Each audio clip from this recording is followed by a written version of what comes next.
ভারতীয় চলচ্চিত্র তামান্নাতে সুরাইয়ার সাথে দ্বৈত সঙ্গীতে গান করেন মান্না দে এবং চলচ্চিত্র গায়ক হিসাবে অভিষেক হয় তার।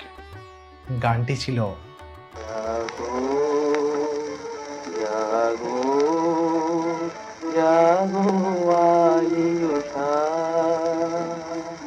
জাগো জাগো জাগো আলি ওঠা। এই গানের সুরকার ছিলেন কৃষ্ণচন্দ্র দে। এরপরের ঘটনা তো সবারই জানা। 7 দশকের কর্মজীবনে তার কণ্ঠে প্রায় ৩,৫০০ গান রেকর্ড করা হয়েছে।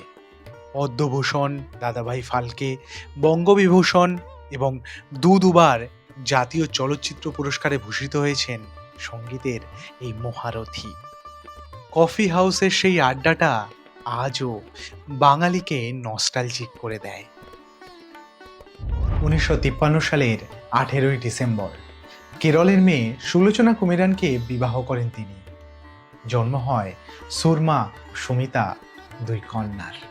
ঘড়ি ছিল মান্নাদের খুব প্রিয় জিনিস। সুযোগ পেলে নিজের জন্য দামি দামি ঘড়ি সংগ্রহ করতেন।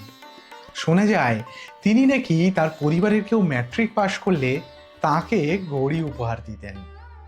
2013 8ই জুন ফুসফুসের জটিলতা নিয়ে বেঙ্গালুরুর এক হসপিটালে ভর্তি হন মান্না দে। এরপর তার শারীরিক অবস্থার কিছুটা উন্নতি হলেও বেশি দিন না।